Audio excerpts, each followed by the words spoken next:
Hello, this is Chek. Welcome back to my video blog. Today I have a very exciting topic, how to harness your pleasure cycle. I don't know about you, but I love pleasure and I suspect you do too.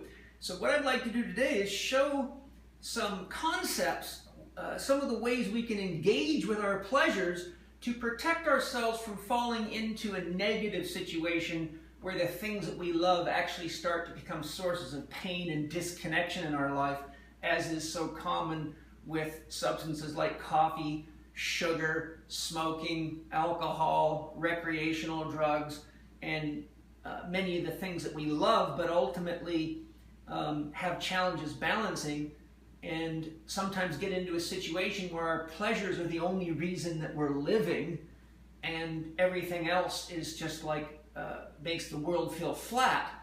The idea is to learn how to manage your pleasure or your pleasures so that they're dream affirmative, so that they actually support the natural process of creating your dreams and living the life that you would like to live without falling into the trap of feeling like there's so many undulations and ups and downs and you have nothing to reward yourself with for your pleasures. In other words, we want to learn to manage our pleasures so that they're supportive of the natural challenges that come with any worthy creative process. So to begin, let's look at the 4 components that have been identified to be linked with the experience of pleasure. My reference for this is the course guidebook for Mind-Body Medicine, The New Science of Optimal Health by Professor Jason M. Satterfield from The Great Courses. So if you're interested, this is a great little course, very congruent with my HLC teachings. So enjoy. If you study that course, you're even more prepared for my classes. So what we want to do here is look at the fact that the first component of experiencing pleasure is desire. We're going to use drinking coffee or espresso as our model to explain the cycle and how the components that I'd like to share with you work. Naturally, we have to have the desire to drink the coffee or the desire to do anything that is deemed pleasurable to us, or we don't move towards it. Desire is the attractor factor. The more you desire something, the more you will do it. Desire and will mirror each other. Once we have that desire, then we have some form of anticipation. We have expectations. We think this is going to happen or that's going to happen. And then we move forward through the anticipatory stage into the sensation phase. So I'm standing in line to get my espresso at a coffee shop, hopefully organic.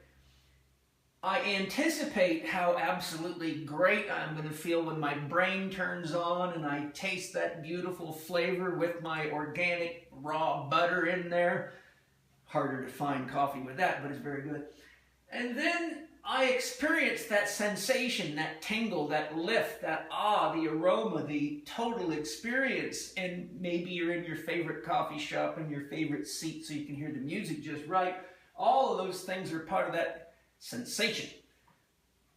So our desire and our anticipation leads to sensation, which leads, hopefully, to satisfaction.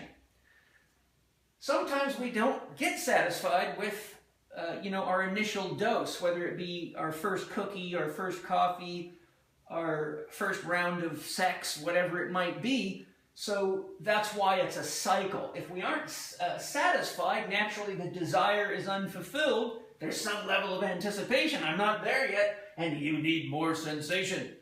So there is this urge to keep going, and that's sometimes where we need to be careful that we don't fall into the classic trap of overstimulating ourselves, because each successive attempt to create pleasure or satisfaction gets suppressed because we overstimulate ourselves and our nervous system rises up to higher and higher levels. So I'm sure some of you have had the experience of being out on an open highway and driving real fast for a long time, then all of a sudden you come into a zone where it says slow to 50 or slow to 45 or school zone, and even driving 50 miles an hour feels like you're walking. So if we overstimulate ourselves with our pleasures, we can actually get to a point where everything else in our life feels completely flat, like it's not even moving.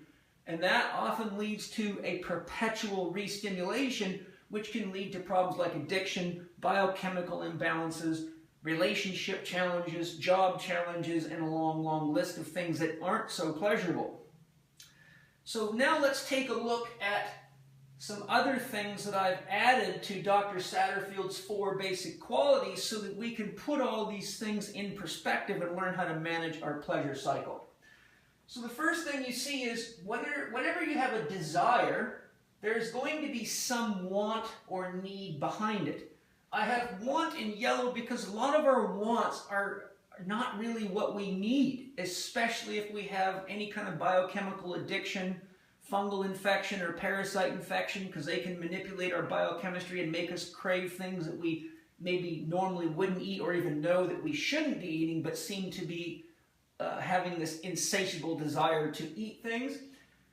Our needs are really based on the 4-doctor model. As I present it, what is it that we need to maintain authentic happiness, not temporary happiness? What is it that we need to make sure we're getting enough quiet rest and introspection within ourselves? What is it that we need for our movement, and what is it that we need relative to our diet? So when we're talking about espresso, our need, the espresso may be a component of creating happiness for ourselves, a joyful experience, and that can be fine as long as it's not throwing your biochemistry off and leading to addictions that stop you from effectively creating your dreams, which is the chief principle that guides Dr. Happy. If your body's already deficient in quiet or lacking energy, the espresso may help for short-term exposures, such as if you have to, maybe you work in a situation where all of a sudden a client asks you to do something and you got to do it last minute, or you're in an emergency situation like we often get into at the Institute, having to stay up late at night putting manuals together before class because we had twice as many people sign up as we expected. So if it's used that way, it's okay. But if you use a stimulant of any type and you're already energy deficient, as I'll show you in a minute, what gives you pleasure actually is going to lead to, shall we say, an aftermath. There's a cost that may not really be worth it in the end. Sometimes espresso and stimulants like that can be very supportive of our exercise or our movement or getting the yard work done. But again, if we get in the habit of having to use those types of stimulants to get the kind of performance that we're expecting out of ourselves, we can become addicted, and then our stimulants and our exercise actually become detractor factors for our overall health, well-being, and dream weaving. If espresso is used in your diet, it's going to be very stimulating. There's a lot of sugar in espresso without adding any sugar to it. All you got to do is let the cup dry out. Like if you're a waitress and you pick up a coffee cup off the table and you smell it, you can smell the sugar in it. Dark beans, for example, are heavily caramelized. Point being is coffee, for example, is a major fungal feeder because it's full of carbohydrates or sugars which feed funguses. So if your diet is already one in which you have to be careful with stimulants and sugars because you have some kind of challenge like a fungal or parasite infection, the espresso could actually give you momentary pleasure but cause long-term challenges because it's feeding the disease, so to speak. So the question again is, what do we really need? And is there something else that we could choose? We may want the espresso, but we may need something else, something that's less stressful to the body, like Gyoza tea, which has caffeine in it but isn't nearly so addictive. Even any other form of tea. There's a myriad of other things we could put in the cup. We may find that what we're actually getting a lot of pleasure from in this cycle is not just the espresso. It's the experience, it's the smells, it's the sounds, it's the people, it's the environment in toto. So we need to always explore if maybe changing whatever it is that's giving us pleasure or the active agent, but keeping the rest of the components in place, such as my favorite coffee shop at my favorite time with my favorite people, we might be able to, shall we say, upgrade our pleasure cycle to be more dream affirmative. So what you see here is that wherever there's a desire, a want, or a need, there's a belief behind that. And that belief might be, I'll never get a good workout in unless I have a couple shots of espresso. that belief may or may not support you. If that belief is chronic, then your belief will soon change to, not only do I have to have espresso to do my workout, I have to have espresso to even think, and then I have to have espresso to even get moving in the morning, and that leads to problems like adrenal exhaustion. So where our desire is there's a stimulus called a belief behind the desire. I have to, I want to, I need to, I shoulda, woulda, coulda, etc. belief. So once we are activating that belief, then we have some kind of judgment linked to anticipation. The coffee is going to taste great. The sugar is going to make me feel good.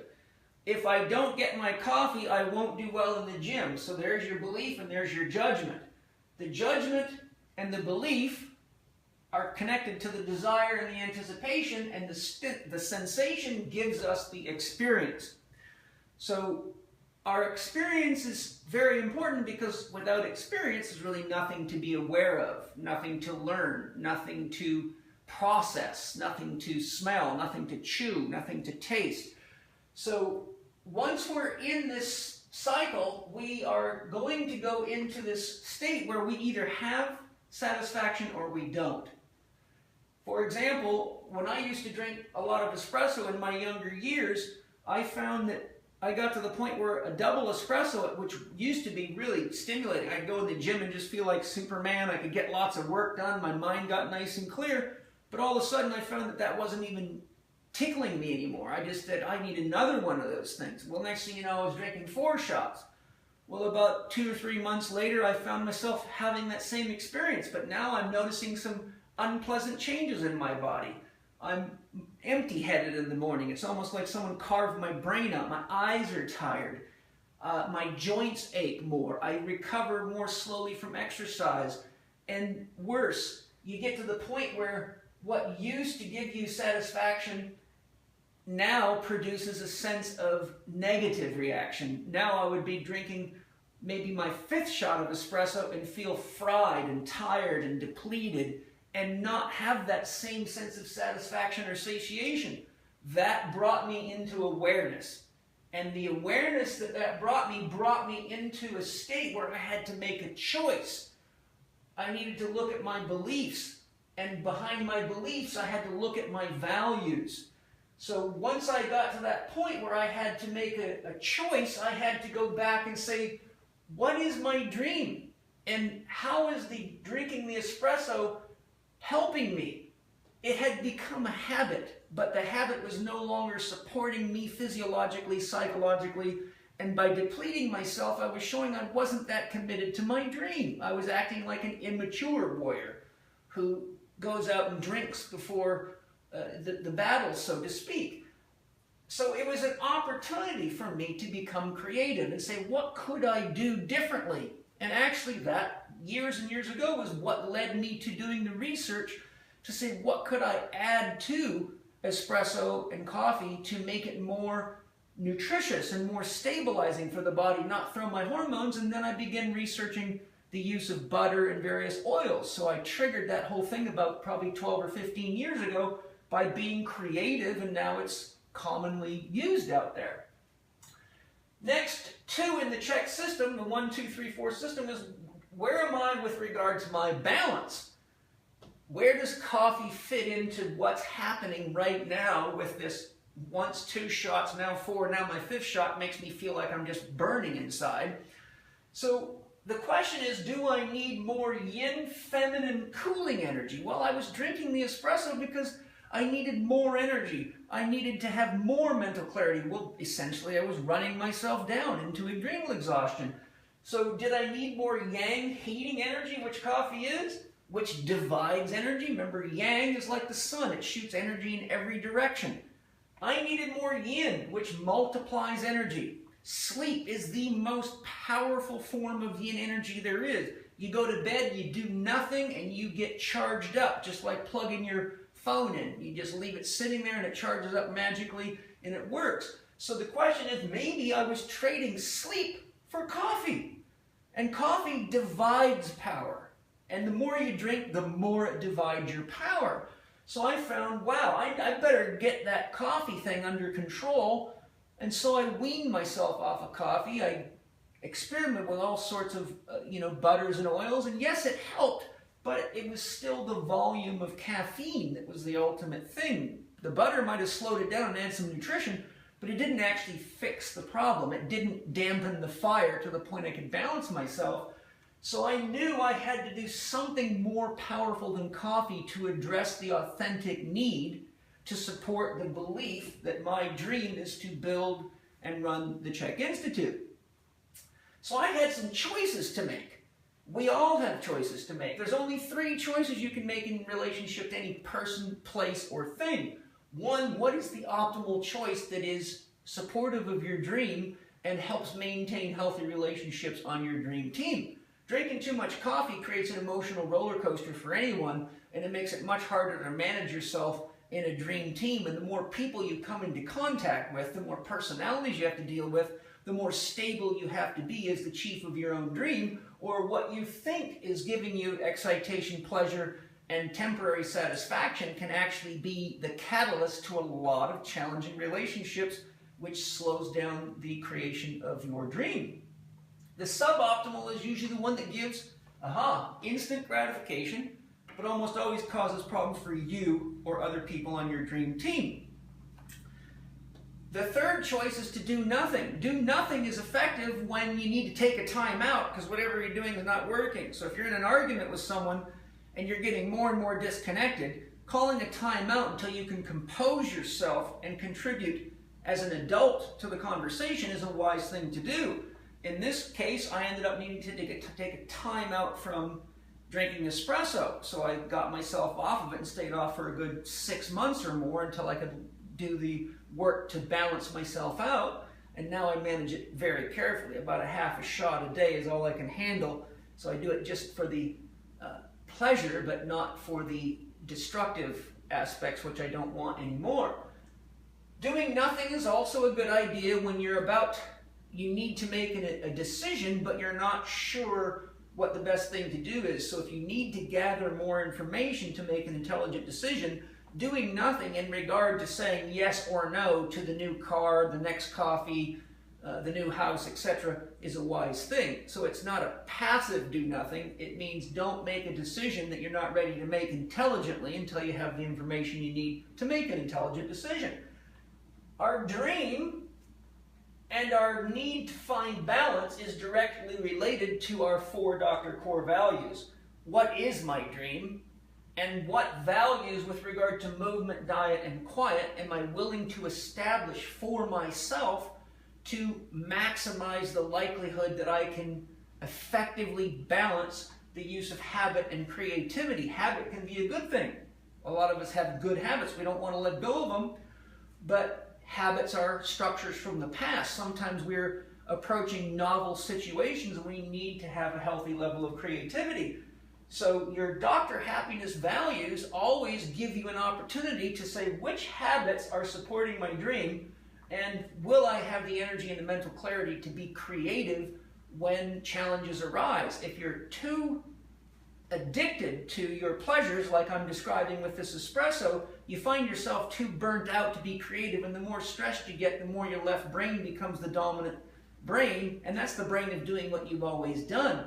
So if we allow ourselves to get too stuck in pleasure cycles that aren't supporting our dream, we get more and more stressed, and our actual capacity to learn and to create novel ideas is shut down. And as Einstein said, you can't solve a problem with the same thinking that created it. So managing your pleasure cycle is very directly related to managing your internal physiology, physically, emotionally, and mentally, because if you don't do that, you get on Groundhog Day and your habits can become what we call addictions.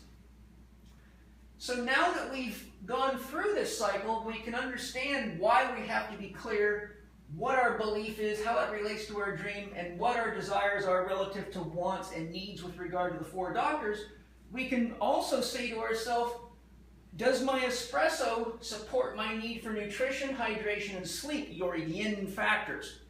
Or does it support or antagonize breathing, thinking, and movement relative to my overarching dream? the 6 foundation principles are the key support for your 4 doctor values. Your 4 doctor values are going to be expressive of your need to balance yourself and prepare yourself for whatever is necessary in your dream weaving process. So you see, we've come a full cycle here. We've got desire, anticipation, sensation, and satisfaction.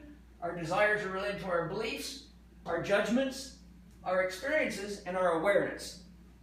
We become aware, hey, this is or isn't working for me, no matter what it is that once gave us pleasure. And now we come to sort of the peak, the pinnacle, and the, punchline of this whole presentation. We are always being given an opportunity to transform ourselves. So when we're in awareness that once what gave us pleasure is no longer giving us pleasure, or it may be giving us pleasure but adding complications to our lives, we have a choice to make. If we take the green route, you'll see that the ego is here. It's caught in the middle of making a decision. Going up this way means being more creative and listening to your intuition and the voice of your inner consciousness or your soul. If we get further stuck because we're unconscious of the fact that all this coffee or all this sugar or all this sex or all this arguing or whatever it is that has got you by the short and curlies is pulling you down, then we become more and more materialized, crystallized. We become like a barnacle that can't move, and therefore we become rigid in our behaviors and closed in our thinking, and then the past equals the future. If we're conscious and our ego is wise enough to upgrade our software to be congruent with our 4 doctors and our values, and be aware of what type of energy we need and which of those 6 foundation principles brings us into a more creative use of the pleasure cycle, then we actually become more conscious. I became more conscious about the effects of coffee on my body, my mind, my emotions, and my ability to or not to create my dream. I found where it was applicable and where it was useful, but I also found where it was detrimental and exactly how much coffee was that for me. So I became more conscious, it became creative. Out of that came the use of oils, butters, and other techniques and methods for getting off of coffee and all sorts of neat things. I got myself balanced, and I still can enjoy a little bit of espresso today, but I know better not to abuse it. So you see, I got to be more conscious. So your pleasure cycle is depicted here. 1 round of the cycle, 1 espresso. How'd that feel? Good. How'd 2 feel? Good. Am I managing that? Or am I going this way? If I'm going to go do a competition like my buddy Mike Salemi does with Russian kettlebells, then maybe 2 espressos right before the competition is actually part of something that would be soulful, creative, and effective. But 2 before every workout then leads to 2 before a competition that does nothing and actually may deplete you. If I'm having 2 and that's not enough, and I keep going around in the cycle, I might be screwing myself literally into the ground to the point where I can't even function, think, or move without espresso. And now I become more unconscious, and I now face looking at the mirror of this thing called an addiction. In my 1, 2, 3, 4 for overcoming addiction, obesity, and disease, I define an addiction as any repeated behavior that does not give you the results you want. So if we look at what gives us pleasure and we ask, is this repeated behavior giving me the results I want? And we're honest with ourselves, we will be able to identify whether or not we're addicted or not. If you need help, then that's what that program's for. If we recognize we have an addiction, we just simply have to ask ourselves, is that effectively contributing to the creation of my dream? Is an addiction a habit or is it creative? Well, addictions aren't creative, I can assure you that. Is it throwing us out of balance? And if it is, what do we need to counterbalance? Coffee does not do well because it's a heating factor, so if you're already heated, inflamed, and tired, coffee's the wrong medicine. We need something yin cooling, for example, water. So we then know we have choices to make to reestablish balance within our 4 doctors. Then over time, as we grow up and become adults, we learn that there's lots of ways of pleasuring ourselves. Coffee's not the end-all, be-all. Sex is not the end-all, be-all. It's close, but not all the way. There's other things. You can mix coffee and sex. Be careful. Point being is there's lots of ways to nourish ourselves. I get lots of joy out of Tai Chi, out of reading good books by very intelligent authors. I get joy out of supporting people with these blogs. I get joy out of exercise. I get joy out of being in my garden. I get joy out of working with stones. I get joy out of art. The list of things that we can actually create joy for ourselves with is very, very long, but many of us have become too boxed into a narrow mindset because we're living in the jaws of stress all the time. My encouragement to you is put this to work and simply become aware. But first you've got to become aware of what it is that you are making of yourself each day, because only you can decide whether or not you've accomplished that. Only you can decide whether you're in love or struggling, and only you can decide how much is enough and what is or isn't ideal. So thanks for joining me today. If you want to look up some of these references to help you out, I've got lots of teachings that help with these kinds of things. The 1, 2, 3, 4 for Overcoming Addiction, Obesity and Disease is an audio workbook program, 9 hours of audio, about 134 pages of self-help workbook. PPS Success Mastery Lessons 1. Lesson 1 is how to find and live your legacy. Lesson 2 is how to manage yourself and how to clear your head of mind viruses. Lesson 3 is the science of goal setting. The last 4 doctors you'll ever need, How to Get Healthy Now ebook, which I've referred to many times, give you the basic understanding of the 4-doctor model and helps get you ready for my Holistic Lifestyle Coaching Level 1 program. And so HLC 1 takes you much deeper, master the things in my book, learn from a master instructor, practice all these things in class, and go home fired up to be the change this planet needs. Thanks for joining me. I'm Chek. I'll see you soon.